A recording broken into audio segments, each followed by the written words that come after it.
Halo teman-teman, jadi hari ini kita ingin menjelaskan sedikit pemahaman kita mengenai sistem peradilan pidana. Sebelumnya, perkenalkan nama saya Mesya Vena Valencia dan perkenalkan rekan saya Sena Alvina Vendita. Kami berdua merupakan mahasiswa Fakultas Hukum Universitas Bangka Belitung. Berikut sedikit gambaran mengenai apa yang ingin kita bahas, dimulai dari pengertian sistem peradilan pidana secara umum dan menurut pakar. Selanjutnya yaitu fungsi dan tujuan secara umum dan menurut pakar, dan yang terakhir sejarah bail system. Nah, kita sering mendengarkan tentang sistem peradilan pidana, tetapi tidak semuanya mengerti dan mengetahui tentang sistem peradilan pidana. Di sini saya akan menjelaskan pengertian sistem peradilan pidana yang saya pahami. Sistem peradilan pidana adalah sistem dalam suatu masyarakat untuk menanggulangi masalah kejahatan. Menanggulangi berarti di sini usaha untuk mengendalikan kejahatan agar berada dalam batas-batas toleransi masyarakat. Proses bekerjanya meliputi tahap penyidikan, penuntutan, pemeriksaan, dan pelaksanaan putusan.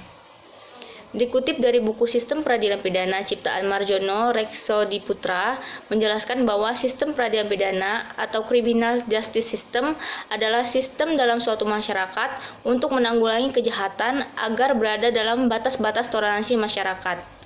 Sistem ini dianggap berhasil apabila sebagian besar dari laporan atau keluhan dari korban kejahatan dapat diselesaikan dengan diajukan pelaku kejahatan ke sidang pengadilan dan pelaku diputuskan bersalah serta mendapatkan pidana. Menurut Jeremy Travis, memandang criminal justice system berdasarkan hubungan kerja badan-badan atau institusi yang terkait dalam menentukan penjatuhan pidana. Lalu selanjutnya, kita akan membahas mengenai fungsi dan tujuan dari sistem peradilan pidana. Malcolm Davis, Hazel Crowell, dan Tyrer menuliskan di bukunya yang berjudul An Introduction to the Criminal Justice System in England and Wales bahwa fungsi dan tujuan dari sistem peradilan pidana yaitu yang pertama, perlindungan dilakukan dengan mencegah dan menanggal kejahatan. Kedua, menanggulangi pelanggar dengan melumpuhkan yang mengancam. Ketiga, memelihara hukum dan ketertiban. Keempat, menghukum penjahat dengan memperhatikan prinsip hukum. Dan yang terakhir, memberikan perlindungan dan bimbingan kepada korban.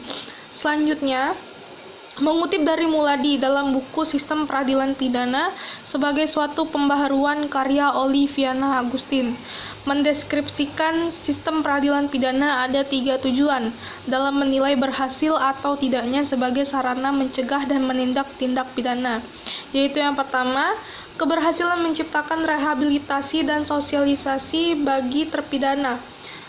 3. Keberhasilan mencegah bahaya kejahatan, dan yang terakhir, keberhasilan dalam menciptakan kesejahteraan sosial.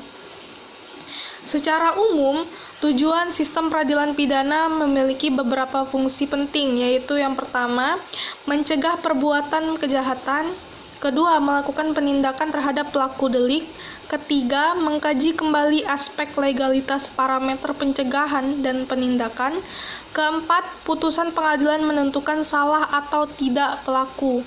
Kelima, disposisi relevan atas pelaku dikatakan bersalah. Dan yang terakhir, lembaga koreksi sebagai perangkat negara. Secara historis, bail system atau yang sering dikenal dengan sistem jaminan dalam HIR yang berkembang di Inggris dan di Amerika. Pada tahun 1066 di Inggris setelah terjadi pendudukan oleh suku Norman, bail system digunakan apabila seseorang melakukan perbuatan kejahatan, maka diharuskan menjaminkan hartanya bagi kehadiran si pelaku dalam persidangan. Dengan jaminan tersebut diharapkan si pelaku tetap berada pada tempat di mana ia tinggal dan diharapkan akan hadir di peradilan. Kecaman dilontarkan pada bail system di Amerika karena dianggap dapat memperburuk citra lembaga peradilan mengenai persamaan depan hukum dengan membedakan golongan kaya dan miskin. Perubahan terhadap bail system terjadi pada tahun 1960 dengan 2 alasan mendasar. 1. Fakta banyak si pelaku yang ingin memperoleh kebebasan tidak dapat menyanggupi uang jaminan. Kedua, kenyataan menunjukkan kepada jumlah narapidana di dalam rumah tahanan yang menimbulkan dampak negatif di mana keadaan para narapidana nasibnya akan lebih buruk daripada mereka yang akan dijatuhi sanksi dan menempati rumah tahanan tersebut. Selanjutnya, ada 4 alternatif perubahan terhadap bail system jika kemungkinan si pelaku dapat memperoleh kebebasan sembari menunggu persidangan dimulai baginya.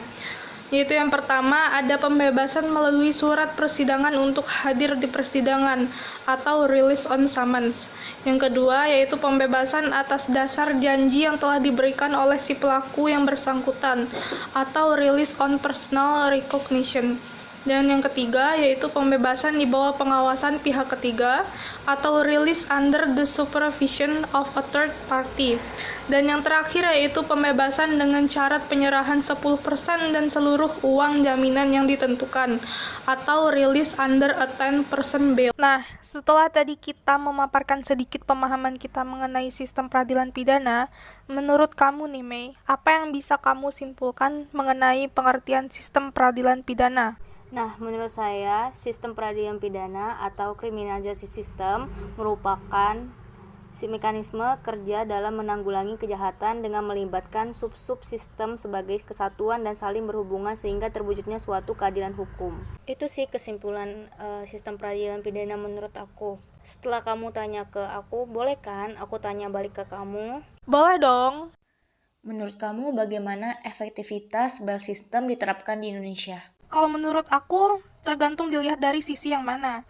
Jika kita melihat dari sisi negatif, bail system memang tidak efektif dalam sistem peradilan pidana, karena harus memberikan jaminan yang akan membuat terjadinya diskriminasi terhadap tertuduh yang miskin dan terhadap masyarakat umum yang harus menanggung ongkos penahanan, dan yang sering menunjang kesejahteraan sosial dan stigma yang buruk dan mencemarkan nama baik dirinya dan keluarganya, jauh sebelum yang bersangkutan dijatuhi putusan pengadilan yang berkekuatan hukum tetap.